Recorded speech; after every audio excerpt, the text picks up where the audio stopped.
Your morning news now. A man driving a tractor in Monroe County is battling for his life after being rear-ended by a dump truck driver. Dispatchers received a 911 call shortly after 7 last night for reports that a tractor hauling a load of corn silage was struck from behind by a dump truck on Highway County B in the town of Little Falls. The driver of the tractor was airlifted to a local hospital with life-threatening injuries. The driver of the dump truck was uninjured. Highway County B was closed for 5 hours, and that crash is still being investigated. And one thing that's for certain, don't let it dominate you. Don't be afraid of it. President Trump is back in the White House this morning after being hospitalized for 3 days with COVID-19, and he is telling supporters they shouldn't fear the coronavirus. The president's doctor said he would continue to receive treatment at the White House and was, in their words, not out of the woods yet. At least 19 people connected to the president have tested positive for COVID-19 in the past week. The latest includes White House Press Secretary Kayleigh McEnany, two of her deputies. The White House has blocked new FDA guidelines on bringing potential vaccines for COVID-19 to market. At issue was the FDA's requirement that participants in mass clinical trials be followed for 2 months to ensure there are no side effects and that the vaccines provide lasting protection.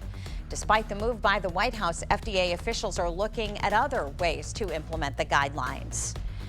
The deadline to register for a stimulus check is being extended. According to the IRS, millions of people are likely still waiting for their $1,200 stimulus payment. If you haven't received a check, the IRS is extending its deadline to register from October 15th to November 11th. A link to the registration is currently displayed on irs.gov. It's going to be even warmer today. Pick out your community on the forecast here. So we've got some upper 60s to low 70s across the north, mid 70s in La Crosse, 72 in Black River Falls, Sparta, and Arcadia. Low to mid 70s down to the south as well. No worries for frost tonight. We'll see upper 40s to low 50s across the north, mid 50s here in La Crosse, but some 40s in surrounding communities and low 50s down to the south. Another person has died from COVID-19 in La Crosse County. That brings the total number of deaths to 6. 37 new positive cases were confirmed in the county yesterday. 15 of those are people between the ages of 10 and 29. The data includes numbers from local colleges as they are added to the DHS reports. Happening today, a free COVID-19 testing site is coming to Viroqua. It runs from 10 this morning until 6 in the evening at the Vernon County Fairgrounds. Nasal swab testing is open to anyone ages 5 and older with or without symptoms of the virus. Lines at the drive-through site may be long, so be prepared to wait. Authorities in Texas are investigating the police-involved shooting death of an unarmed black man northeast of Dallas. 31-year-old Jonathan Price was allegedly shot and killed by an officer over the weekend, while witnesses say he was trying to break up a domestic fight outside a convenience store. Sean David Lucas has been charged with murder and is out on bond. His decision to use deadly force is under investigation. Price, a well-known personal trainer and city employee, is being described as a pillar of the community. The man who broke into the La Crosse YMCA and vandalized the building last October is pleading no contest in court. 20-year-old Peyton Nett appeared before La Crosse County Circuit Court Judge Gloria Doyle yesterday for felony criminal damage to property and accepted a diversion agreement. According to police reports, Nett turned himself into authorities and said he had no memory of the incident. If he successfully completes the diversion agreement, he will not have the offense on his criminal record. If Nett fails, he could face prison time.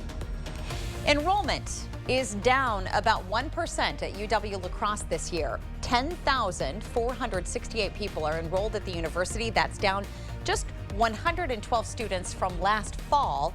And the number of first-year students is smaller at UWL this year, down 80 from last year's record high of 2,194.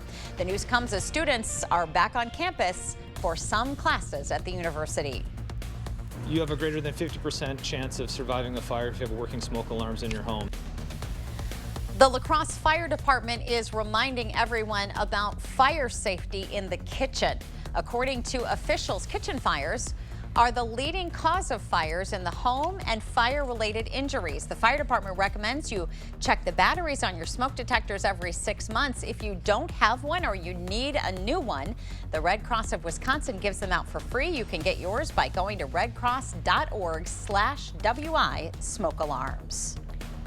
Beautiful shot through CityCam right now. Some passing clouds making for some great colors. Current temps in the 40s to around 50 degrees. It's going to be even warmer today with highs in the low to mid 70s. A little breezy this afternoon. West southwesterly 5 to 15. Could gust around 25. Thank you so much for sharing your morning with us. We hope you have a great day. We'll look forward to seeing you right back here tomorrow morning.